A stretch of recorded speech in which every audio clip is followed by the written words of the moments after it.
Halo para mahasiswa, bertemu lagi dengan Bu Purna dalam mata kuliah Metabolisme Energi dan Zat Gizi Makro. Kita masih membahas mengenai metabolisme lipid.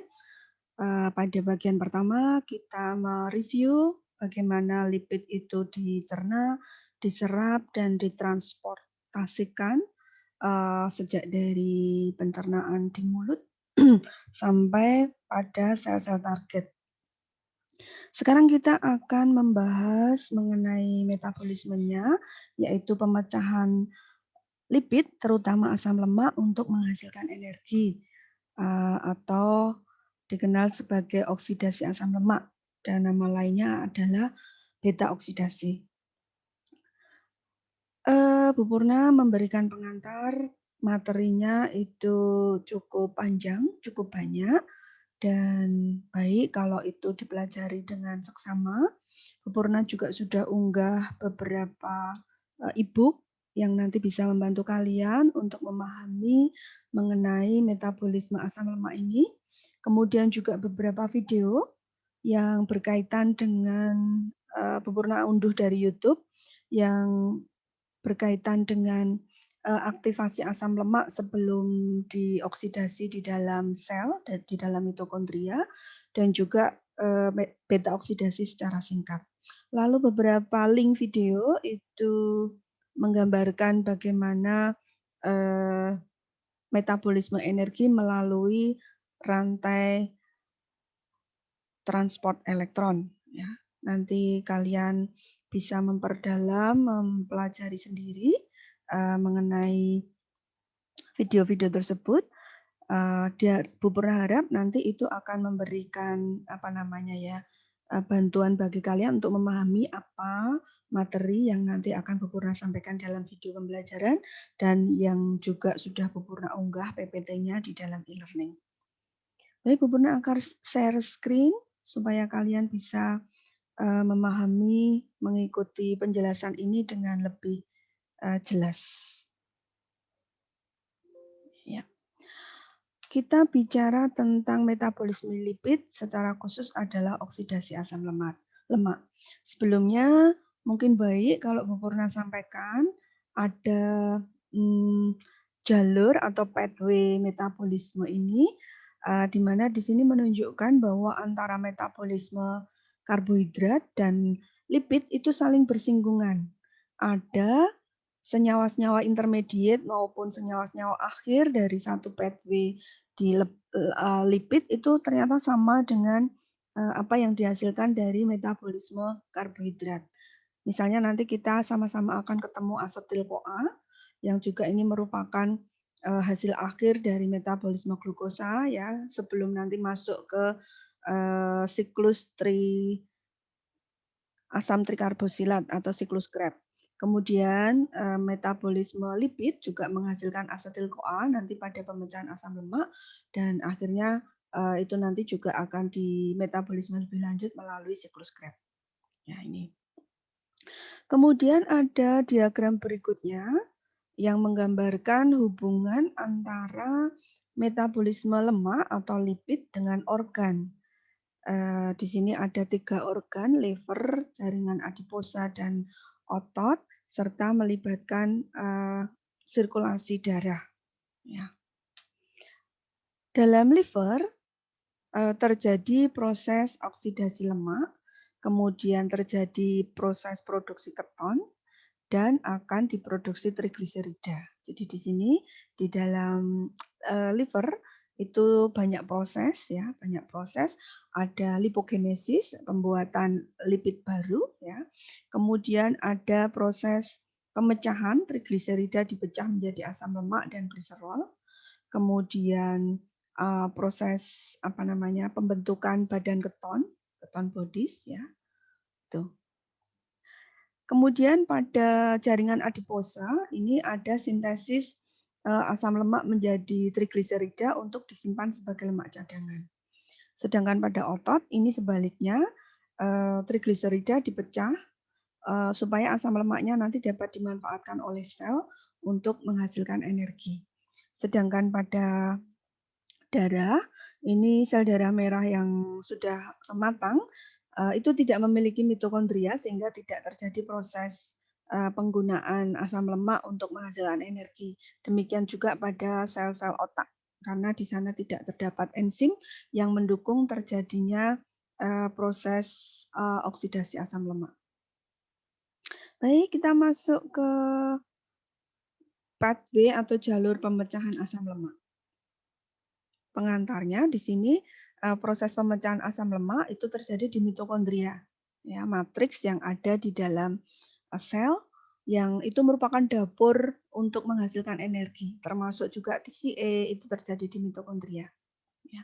Kemudian asam-asam lemak yang rantainya pendek, kurang lebih mengandung 10 atom karbon atau lebih pendek, itu dapat masuk ke mitokondria tanpa bantuan tanpa mekanisme bantuan dari senyawa lain. Tetapi ini bisa masuk begitu saja melalui proses difusi. Nah, kemudian asam lemak rantai panjang ini memerlukan proses aktivasi dan translokasi supaya bisa masuk ke mitokondria dan nanti dapat dipecah melalui beta oksidasi.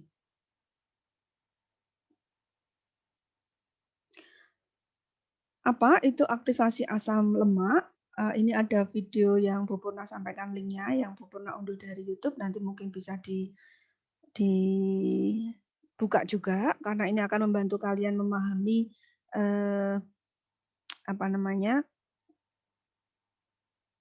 bagaimana proses awal sebelum asam lemak itu bisa dipecah. Sebentar, ini saya matikan dulu.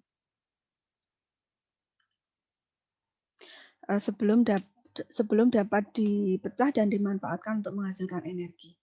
Ya. Aktivasi asam lemak ini nanti melibatkan enzim yang disebut sebagai asil koenzim A sintetase. Jadi singkatannya asil CoA sintetase. Ya. Dan ini akan mengkatalisis reaksi pembentukan ikatan tioester antara satu asam lemak dengan koenzim A. Jadi di sini ada substrat yang dibutuhkan yaitu asam lemak, kemudian ada koenzim A, dan ada enzim yang disebut asil CoA sintetase. Karena dengan adanya enzim ini nanti akan dapat terbentuk ikatan tioester antara asam lemak dan koenzim A. Nah, ikatan tioester ini merupakan ikatan yang mengandung energi tinggi, sehingga untuk pembentukannya juga diperlukan energi berupa ATP, dan nanti hasil akhirnya itu berupa AMP, adenosin monofosfat, sehingga analog atau ekivalen energi yang diperlukan untuk membentuk ikatan tioester ini itu ekivalen dengan 2 ATP. Oke, kita lihat reaksinya seperti ini. Jadi ini ada koenzim A, ya.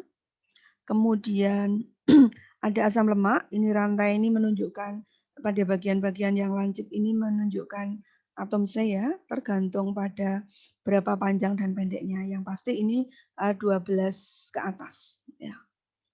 Lalu ini ujung karboksilnya. Nah, koenzim A ini membentuk ikatan tioester. Jadi ikatan tioester itu terjadi pada ujung karboksil, ya. Kemudian dari koenzim A itu melibatkan gugus sulfur, ya, gugus sulfur. Jadi di sini dilepaskan hidrogen supaya terbentuk ikatan tioester ini. Jadi melepaskan H2O, ya, H2O, ya, tioester. Nah, dalam bentuk teraktivasi seperti ini, ya,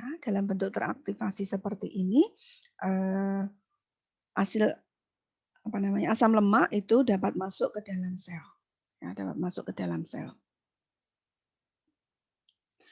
Nah, ketika sudah teraktivasi dengan mengikat koenzim A tadi, menghasilkan asil CoA,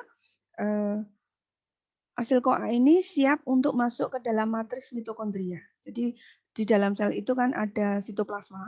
Jadi tadi asam lemak tadi ada di dalam sitoplasma. Nah, karena dapurnya ada di mitokondria, maka asam lemak itu harus masuk ke mitokondria.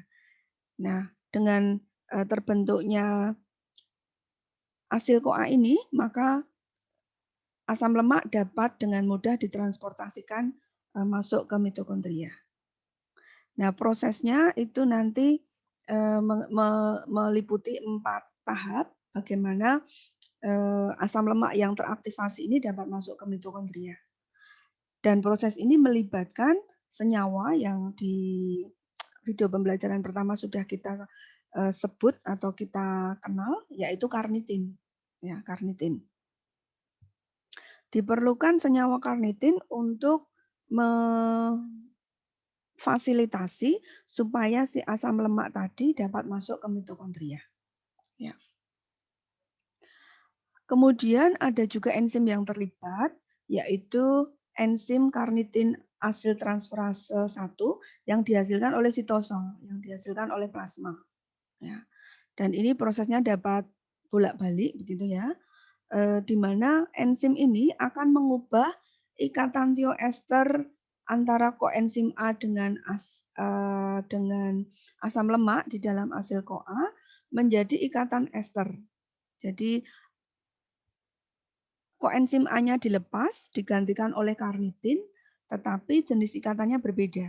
Kalau tadi ikatan dengan koenzim A itu tioester, nah sekarang ikatan antara asam lemak dengan karnitin itu ikatan ester. Ya. Enzim karnitin asil transferase 1 ini itu dihambat oleh malonil koenzim A. Nah, malonil koenzim A ini adalah senyawa atau substrat yang dibutuhkan untuk biosintesis asam lemak. Jadi bisa dipahami karena tadi proses pengikatan karnitin tadi itu dalam rangka supaya asam lemaknya dapat dipecah menjadi senyawa-senyawa yang siap menghasilkan energi. Tapi malonil CoA, malonil koenzim A itu merupakan substrat yang menghambat karnitin asil transferase karena dia merupakan substrat untuk biosintesis. Jadi kebalikan dari reaksi pemecahan. Gitu. Pernah seling minum ya. Suaranya hilang.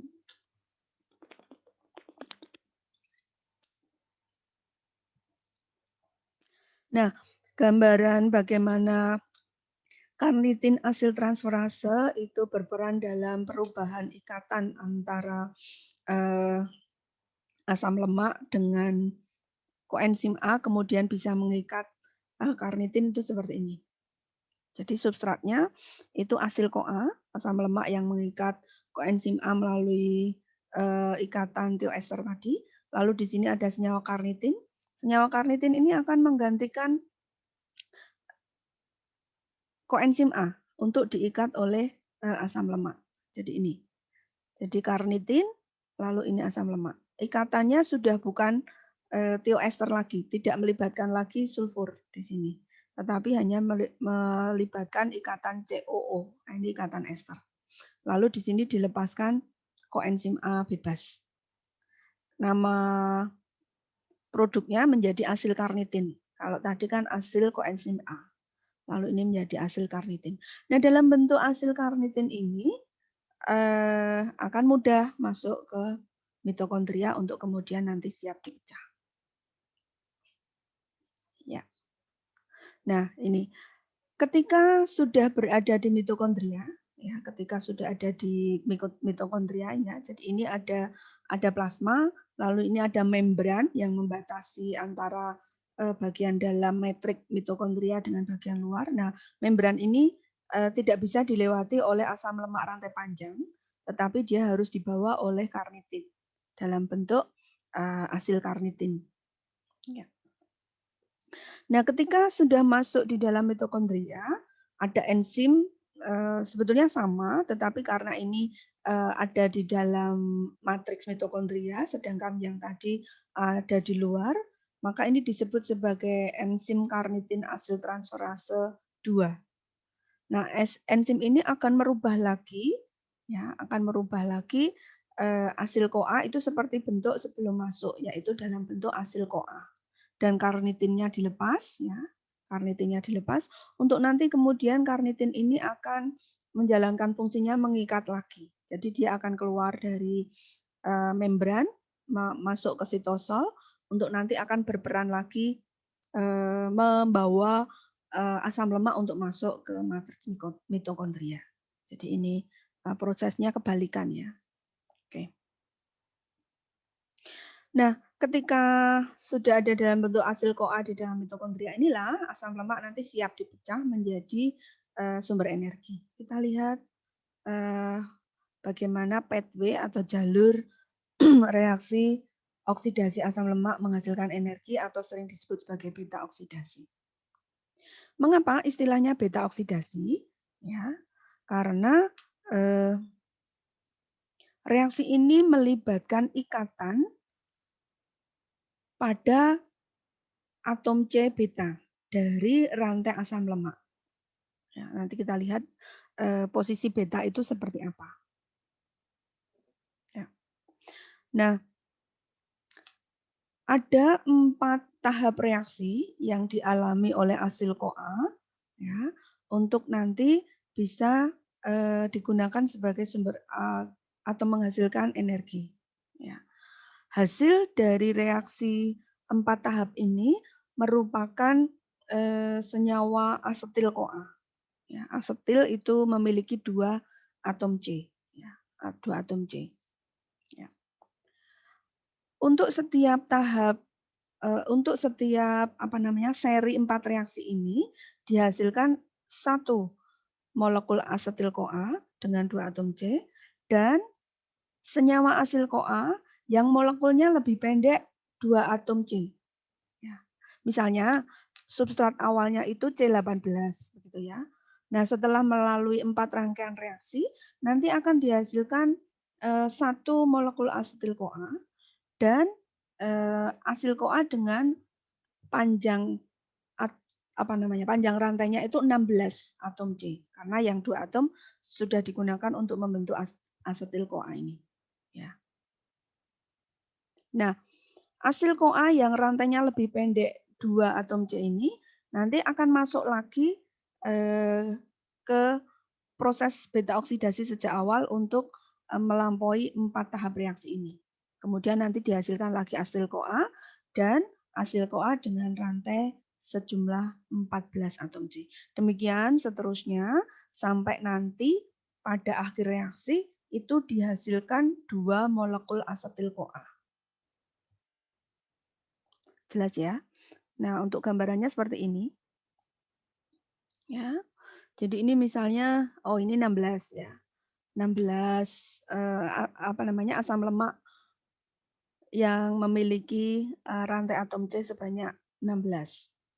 Nah, nanti setelah melampaui 4 tahap reaksi akan dilepaskan 1 molekul asetil CoA dan asil CoA yang rantainya memendek 2 atom karbon, jadi menjadi 14. Terus seperti itu, setiap kali berkurang 2 atom C, 2 atom C dan dilepaskan 1 molekul asetil CoA sampai nanti pada siklus yang terakhir, bukan siklus ya, pada tahap yang terakhir itu substratnya mengandung 4 atom C dan produk akhirnya adalah 2 molekul asetil CoA. Nah, bisa dilihat di sini bentuknya bukan siklus ya, bentuknya bukan siklus karena kalau siklus itu adalah substrat itu nanti akan diperoleh lagi pada akhir reaksi seperti siklus Krebs. Siklus Krebs itu substrat awalnya nanti akan diperoleh lagi ketika reaksi berakhir. Tapi kalau ini tidak, karena dalam setiap tahapnya itu akan terjadi pengurangan 2 atom C dari substrat awal sampai nanti akhirnya dihasilkan 2 molekul asetil CoA. Apa 4 tahap yang dilalui dalam proses beta oksidasi ini? Ya. Sebelumnya ini dari proses oksidasi asam lemak ini dihasilkan ubiquinon yang mengikat 2 atom hidrogen, kemudian NADH, ya, NADH dan asetil CoA. Ubiquinone dan NADH ini nanti akan masuk ke rantai transport elektron dan di sana akan dihasilkan energi tinggi. Ya.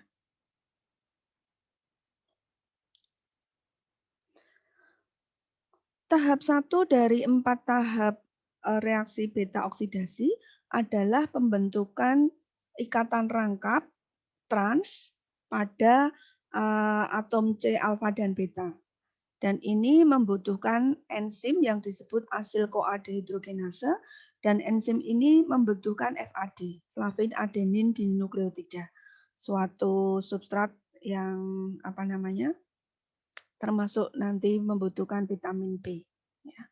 Jadi untuk metabolisme lipid ini dibutuhkan juga vitamin B karena merupakan kofaktor atau koenzim dari asil CoA dehidrogenase. Ya, ini gambarannya ada asam lemak yang mengikat koenzim A atau fatty acyl CoA. Ya, ini koenzim A-nya. Ya. Nah, posisi alfa dan beta itu seperti ini. Posisi alfa adalah C setelah gugus karboksil yang mengikat koenzim A tadi. Jadi ini posisi alfa dan berikutnya adalah posisi beta. Nah, nanti pemecahannya itu adalah terjadi di sini ini. Pemecahan rantai atom C-nya itu terjadi antara alfa dan beta, maka di sini disebut sebagai proses beta oksidasi karena posisinya terjadi pada atom karbon beta. Pada tahap pertama ini asam lemak yang jenuh ya akan diubah menjadi senyawa yang memiliki ikatan rangkap atau tidak jenuh. Enzimnya disebut asil-CoA dehidrogenase, jadi senyawanya akan kehilangan 2 atom hidrogen. Di sini ada FAD. Setelah di dalam reaksi ini dilepaskan 2 atom hidrogen, ini ditangkap oleh FAD ini sehingga menjadi FADH2. Ya. Flavin adenin dinukleotida yang mengikat 2 atom hidrogen. Produk akhir dari tahap 1 ini adalah trans delta 2 enoyl CoA. Mengapa disebut trans? Karena ini terbentuk ikatan rangkap dan strukturnya strand. Strukturnya trans itu adalah atom hidrogennya ada pada posisi bersilangan. Kalau hanya H yang di sini itu ada di atas ini, maka ini disebut posisi cis ya. Ya. Enoyl bukan asil lagi tapi enoyl karena ada gugus atau ada ikatan rangkap. ENA. Semoga kalian masih ingat pelajaran di kimia pangan karena di situ sudah diberi pemahaman mengenai ikatan rangkap dan bagaimana penamaannya. Ya. Nah, pada proses ini dilepaskan elektron berenergi tinggi dan ditangkap oleh ubiquinone tadi. Nah, ini setara dengan 1,5 ATP. Ya, setara dengan 1,5 ATP. Kemudian tahap kedua adalah hidrasi ikatan rangkap ya, dengan melibatkan enzim enoyl koenzim A hidratase atau EH. Kalau tadi enzimnya AD ya, asil-CoA dehidrogenase. Kalau ini EH, enoyl koenzim A hidratase. Produknya adalah 3L hidroksiasil koenzim A. Kita lihat mengapa namanya seperti itu. Jadi ini reaksinya adalah hidrasi, maka pasti melibatkan air. Ya. Jadi tadi trans delta 2 enoyl CoA itu akan mengikat air, ya, mengikat air. Maka di sini ikatan rangkapnya akan hilang dan akan terbentuk gugus hidroksi. OH itu hidroksi. Maka namanya menjadi 3L. Jadi ini 3 itu posisi atom C-nya ya, 1, 2, 3. Ya. 3L, L itu adalah posisi ini, gugus hidroksi. Ya. Kalau di atas namanya D, kodenya D ya. Hidroksi asil CoA. masih asil CoA karena di sini belum terjadi pengurangan atom C. Ya, 3L hidroksi asil CoA.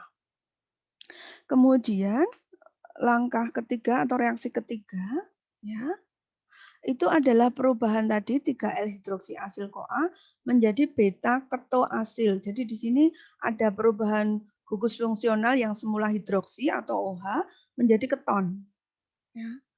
Nah, di sini dibutuhkan enzim yang namanya 3L hidroksiasil CoA dehidrogenase. Dari namanya dehidrogenase, maka dia akan kehilangan ion hidrogen. Ya. Oh ya, tadi tahap kedua itu tidak ada penggunaan energi maupun produksi energi ya. Ya. Nah, kemudian kalau di sini ya di tahap berikutnya itu ada melibatkan penggunaan energi. Ya. Terjadi tadi pelepasan gugus hidrogen, ya, gugus hidrogen, lalu yang semula namanya hidroksiasil menjadi ketoasil. Ya. Ini terjadi pada posisi beta, ya, jadi beta. Ini tidak, ini merupakan gugus fungsionalnya, lalu ini posisi alfa dan ini posisi beta. Nah, gugus ketonnya itu ada pada posisi beta, maka namanya beta keto asil. Asil itu menunjukkan asam lemaknya, koenzim A. Jadi asam lemak yang mengikat koenzim A. Tahap terakhir itu adalah pelepasan atau pemutusan ya dua molekul dengan 2 atom C, dan di sini melibatkan enzim yang disebut beta ketoasil koenzim A tiolase karena terjadi proses pemecahan ikatan pada gugus pemecahan pada atom C sehingga dilepaskan asetil CoA. Ya. Nah, di sini bisa dilihat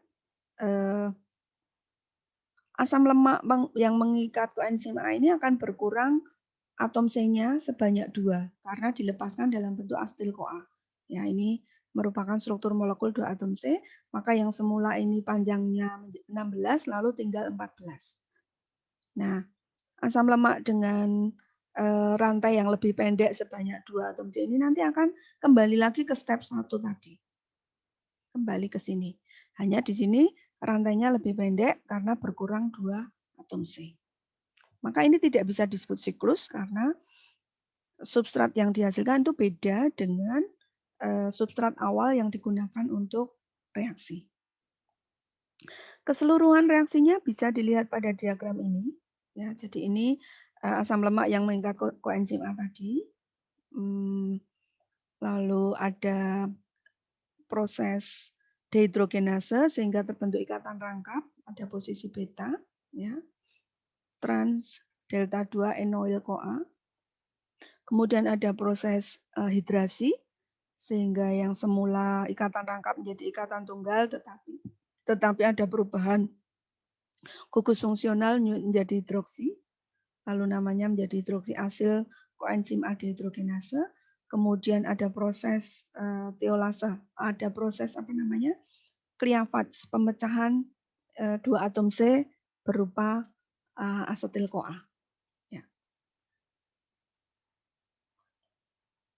Nah, asetil CoA yang dihasilkan dalam proses beta oksidasi ini, ya kalau substrat awalnya C18 ya maka nanti akan dihasilkan 9 molekul asetil CoA. Kalau 16 ya 8 begitu seterusnya. Ya. Nah, asetil CoA yang dihasilkan ini umumnya lalu masuk ke siklus Krebs, ke siklus tricarboxylic acid. Ya. Tricarboxylic acid atau siklus asam trikarboksilat. Hanya beberapa, terutama ketika itu terjadi di liver, asetil CoA ini dapat digunakan sebagai substrat untuk reaksi biosintesis lipid. Jadi sesuai dengan kebutuhan tubuh, hati akan membuat asam lemak sesuai dengan kebutuhan. Tidak selalu sama dengan awalnya tadi. Ya. Oke. Nah, proses beta oksidasi ini yang bisa digambarkan disebut dengan spiral itu akan berulang sampai keseluruhan asam lemak itu terdegradasi secara penuh dengan menghasilkan keseluruhannya adalah asetil-CoA. Ya. Reaksi terakhir ini dihasilkan 2 molekul asetil-CoA, ya sudah, kalau seperti ini sudah tidak bisa masuk lagi ke beta oksidasi. Ya. Masuknya nanti ke TCA atau ke mekanisme yang lain. Ini penekanan saja. Penting untuk dicatat bahwa proses beta oksidasi ini merupakan bentuk spiral, bukan siklus.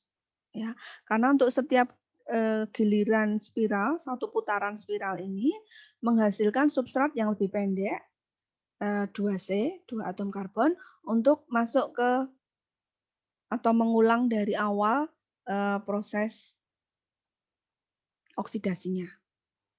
Ini sangat beda kalau dibandingkan dengan siklus TCA. Kalau siklus TCA kan substrat awal nanti akan ditemukan pada akhir proses. Bagaimana energetikanya dari oksidasi asam lemak ini? Di link YouTube yang Bu Purna bagikan, itu dijelaskan bagaimana cara menghitungnya, ekivalensinya berapa, begitu ya. Dan akhirnya hitungannya dengan menggunakan standar ATP. Nah, ini dibandingkan dengan glukosa.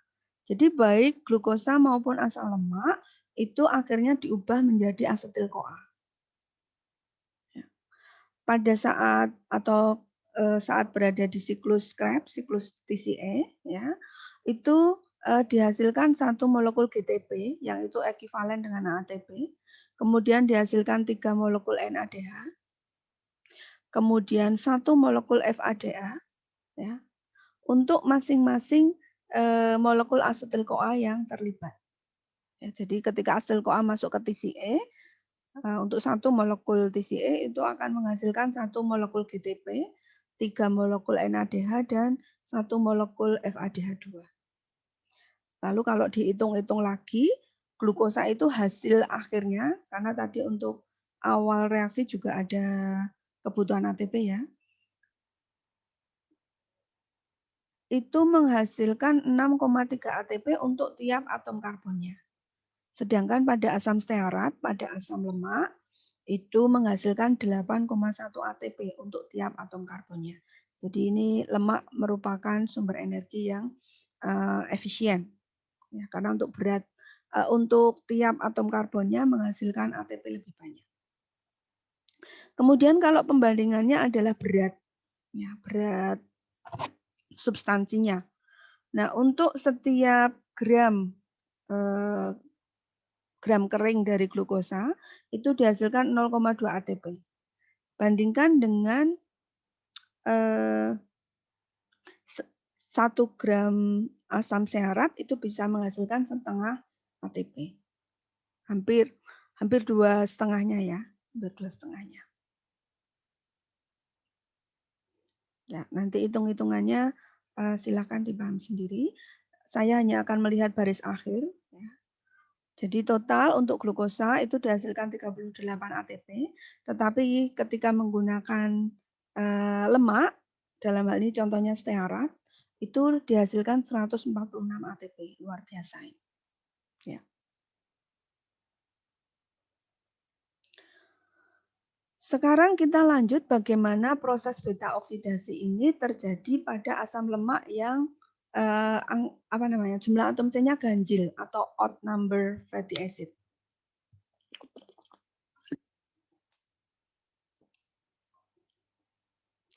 Nah, tidak banyak makhluk hidup yang memiliki asam lemak dengan jumlah C-nya itu ganjil, tetapi ini banyak ditemukan pada hewan-hewan laut, pada beberapa herbivora, pada tanaman dan mikroorganisme.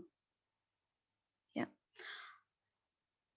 Pada prinsipnya sama, proses beta oksidasinya itu sama dengan meliputi 4 tahap tadi, hanya produk akhirnya itu bukan merupakan 2 molekul asetil-CoA karena ganjil ya. Karena ganjil.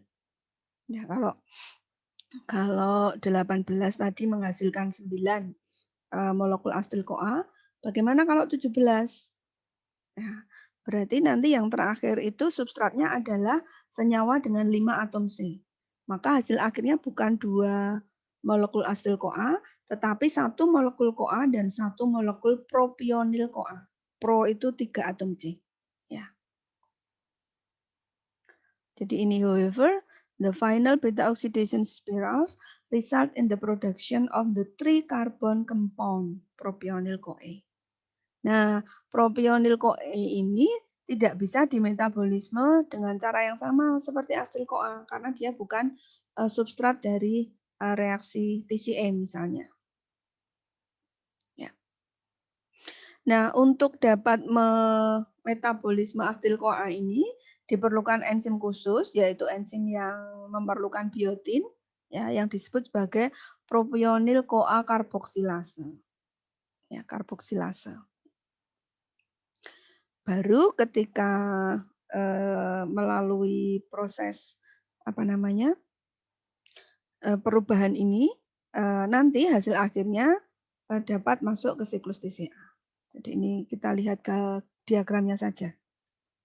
Ini propionil CoA, 3 atom C, ya. Kemudian ada enzim propionil CoA karboksilase. Ya, jadi ini mengikatkan gugus karboksilase, ya.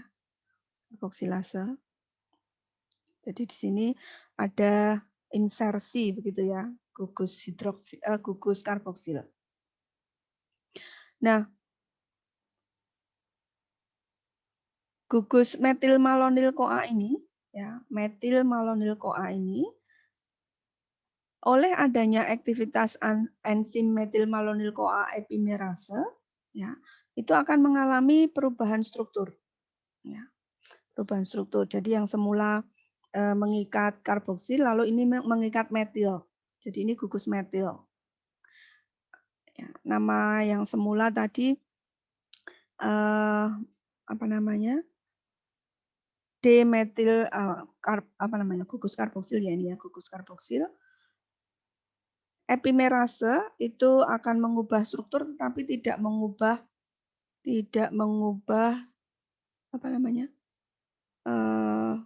rumus molekulnya itu tidak berubah, hanya mengubah strukturnya saja. Gugus karboksil yang semula menjadi gugus samping, lalu ini menjadi gugus utama. Ya, gugus utama. Jadi pindah tempat antara gugus metil dengan gugus karboksil. Kemudian oleh adanya enzim metil malonil koenzim A mutase, nah ini L-metil malonil CoA ini diubah menjadi suksinil CoA. Suksinil koenzim A. Ya. Nah, ini juga hanya perubahan struktur lagi ya, yang semula bercabang seperti ini lalu menjadi lurus karena adanya enzim metil malonil CoA mutase. Tidak seperti asetil CoA, ya. Suksinil CoA juga dapat digunakan sebagai substrat untuk gluconeogenik. Jadi untuk mensintesis senyawa glukosa baru. Itu bisa menggunakan suksinil CoA. Ya. Suksinil CoA juga dapat diubah menjadi malat dan menjadi pirufat. Ya. Menjadi asam malat dan menjadi pirufat. Nah, senyawa metil malonil koenzim A ini butuh vitamin B12, cyanokobalamin, untuk dapat beraktivitas memutase dari metil malonil menjadi suksinil CoA. Nah, ini harus diperhatikan. Berikutnya kita akan mempelajari bagaimana proses beta oksidasi ini terjadi pada asam lemak yang tak jenuh atau yang memiliki ikatan rangkap. Ada 2 bagian. Yang pertama jika ikatan rangkapnya itu ganjil, 1, 3, 5 gitu ya. Dan yang kedua nanti bila ikatan rangkapnya itu genap. Ya, 2, 4 misalnya. Ya. Nah, proses yang terjadi adalah sama beta oksidasi, tetapi di sini pada tahap awal beta oksidasi yang umum terjadi itu adalah pembentukan ikatan rangkap. Ya, tadi sudah Bu Purna jelaskan. Jadi tahap awal itu adalah ada proses perubahan senyawa yang semula jenuh menjadi berikatan rangkap. Jadi ini, ya, ini semula kan ikatannya tunggal, ini menjadi ikatan rangkap. Nah, karena substratnya itu sudah memiliki ikatan rangkap, maka sekarang hanya mempermasalahkan di mana posisi ikatan rangkap itu berada. Ya. Nah, ada enzim yang dibutuhkan dalam proses ini, sebetulnya sama enzim AD tadi ya, asil koenzim AD hidrogenase, yang semula secara normal dapat mengoksidasi ikatan antara posisi 2 dan 3. Ya. Ini tidak bisa lagi menggunakan substrat berupa delta 3 enoyl CoA. Jadi enzim yang awal mula terlibat dalam proses beta oksidasi itu tidak bisa aktif karena substratnya tidak dikenali, ya, karena ada ikatan rangkapnya tadi. Maka di sini ada follow up-nya, tindak lanjutnya, perlu memindah ikatan rangkap yang semula ada di posisi 3 menjadi posisi 2. Dan untuk memindahkan ikatan rangkap ini diperlukan reaksi yang dikatalisis oleh enoyl CoA isomerase. Nah, sama ini, jadi ini hanya merupakan isomer karena hanya memindah ikatan rangkap. Nah, ketika sudah terbentuk asil CoA yang ikatan rangkapnya itu dipindah, nah ini sudah sama, identik dengan proses beta oksidasi pada awal tadi. Ya, jadi ini pada awal tadi kan ada proses pembentukan ikatan rangkap. Ya, pembentukan ikatan rangkap ini menjadi trans ini. Nah, maka ketika sudah berubah seperti itu, ya sudah akhirnya substratnya dikenali oleh enzim untuk dikatalisis.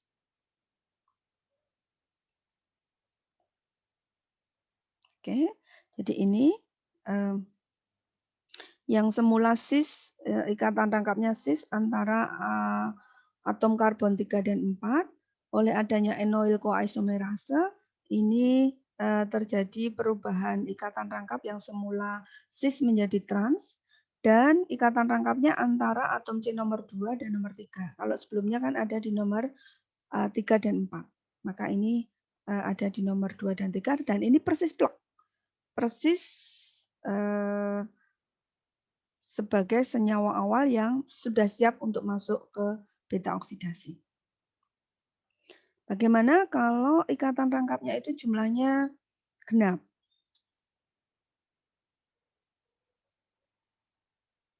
Ya, sebetulnya prinsipnya juga sama, ya.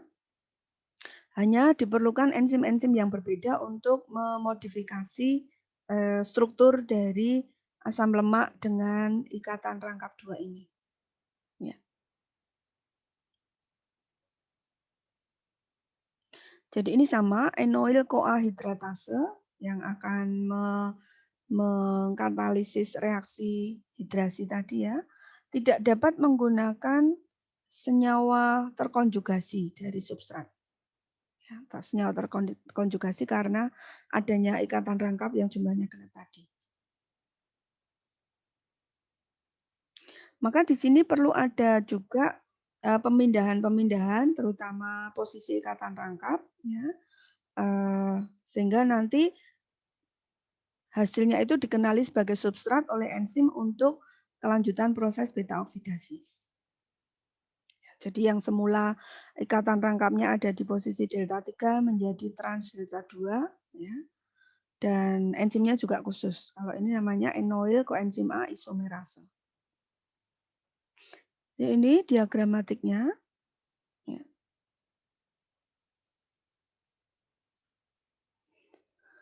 Jadi ikatan rangkapnya terkonjugasi, ada 2 ikatan rangkap yang saling berdekatan, ya. Nah, lalu ini harus diubah supaya nanti dikenali oleh enzim-enzim yang mengkatalisis metabolisme lemak. Ya. Yaitu diubah menjadi senyawa dengan ikatan trans dan ada pada posisi 2 dan 3.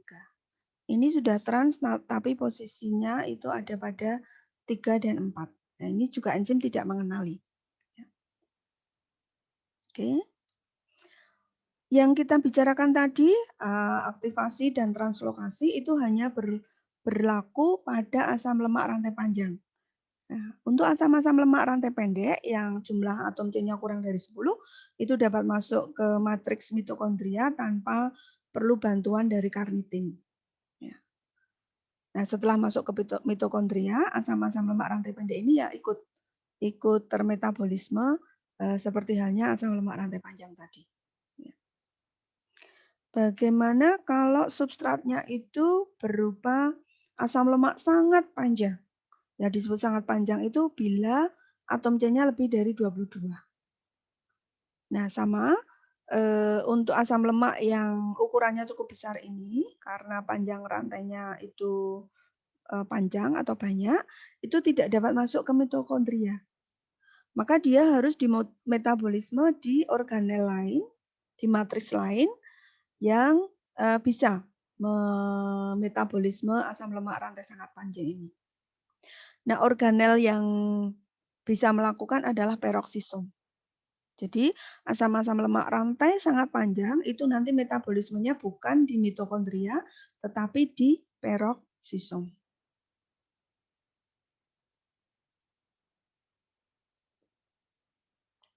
Ya. Nah, bedanya di mana? Bedanya itu pada beta oksidasi yang terjadi di peroksisom, ya, enzim dehidrogenasenya itu tidak melepaskan elektron untuk ditangkap di senyawa-senyawa intermediate tadi, ada FAD, ada NAD, ya. Tetapi ini hasil sampingnya tadi itu membentuk H2O2, ya, H2O2 atau peroksida ya ini ya. Jadi elektronnya itu digunakan untuk membentuk hidrogen peroksida, bukannya didonasikan dalam rantai transport elektron.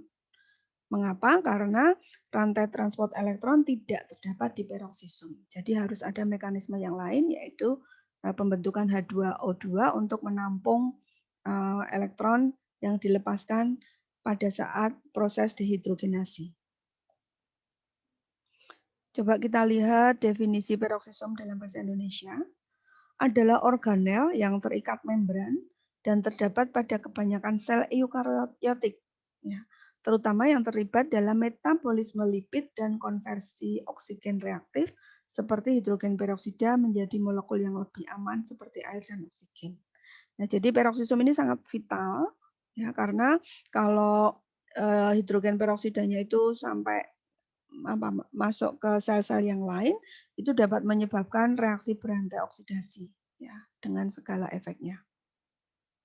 Maka penamaan peroksisom itu sebetulnya karena ada tugas khusus yang cukup penting, cukup vital, ya, untuk mengatur atau memetabolisme hidrogen peroksida yang terbentuk selama metabolisme lipid di peroksisom ini. Jadi peroksisom mengandung enzim yang mengoksidasi molekul tertentu, terutama dari hasil pemecahan asam lemak dan asam amino. Ya. Nah, ini gambaran perbedaan struktur antara mitokondria dan peroksisom. Ya. Outer membrannya itu kalau mitokondria materi-materi yang tidak terlalu keras begitu. Tetapi kalau peroksisom karena ada peristiwa reaksi di dalamnya yang mungkin dalam tingkat sel itu hebat, maka di sini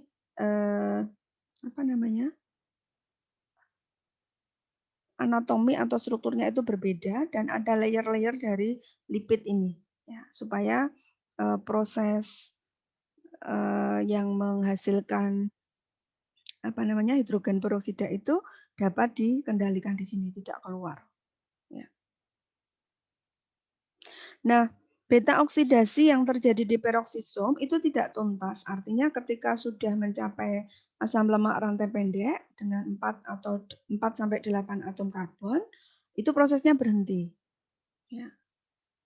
Karena apa? Karena tiolase yang dimiliki oleh peroksisomal itu tidak bisa memecah lagi menjadi senyawa-senyawa lebih pendek. Misalnya tadi eh, ya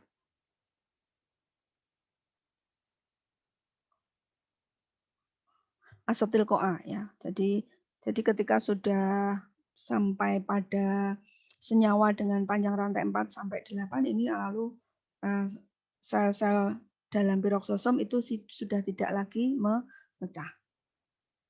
Nah, kemudian nasibnya bagaimana? Nasibnya asil CoA dengan rantai pendek ini 4 sampai 8 ini itu dikonversi atau diubah menjadi asil karnitin. Lalu dibawa lagi ke mitokondria untuk dimetabolisme menjadi asetil CoA. Seperti yang tadi sudah kita bahas pada spiral beta oksidasi. Sebaliknya, bagaimana kalau metabolisme lipid ini melibatkan rantai panjang ya, tadi sudah kita diskusikan ya. Nah, asam lemak rantai panjang ini berbeda ketika akan masuk ke mitokondria yang perlu diaktifasi dan ditranslokasi, tapi asam lemak rantai panjang itu dengan mudah dapat mendifusi ke dalam peroksisom tanpa bantuan siapapun. Tanpa bantuan karnitin atau diaktifasi, itu tidak. Nah, ketika di dalam peroksisom otomatis peroksisomal acyl CoA sintetase akan mengaktifasi pemecahan asam lemak rantai panjang. Ya, jadi acyl CoA sintetase itu ada di peroksisomal yang nanti akan memicu terjadinya beta oksidasi dari acyl CoA yang masuk ke dalam peroksisom. Kemudian nasib hasil akhir dari beta oksidasi di peroksisom itu apa? Yaitu sama asetil CoA, tetapi ini dikeluarkan ke sitoplasma. Karena apa? Karena peroksisom tidak punya kemampuan untuk melaksanakan siklus TCA. Jadi harus dikeluarkan dari sel peroksisom, lalu nanti masuk ke sitoplasma. Nah, ini lalu nanti digunakan untuk berbagai keperluan. Demikian yang bisa Bu Purna sampaikan untuk metabolisme lipid khususnya beta oksidasi. Tidak cukup kalau hanya dibaca satu kali, ya, jadi kalian harus rajin-rajin mengulang, ya, supaya bisa memahami proses metabolisme lipid ini dengan baik. Juga jangan lupa membaca link-link yang Bu Purna kirimkan di e-learning, ya. Itu akan sangat membantu kalian untuk memahami bagaimana beta oksidasi, kemudian rantai transport elektron itu terjadi untuk menghasilkan energi tinggi. Demikian, tetap semangat, jaga kesehatan, ya, tetap di rumah. Terima kasih.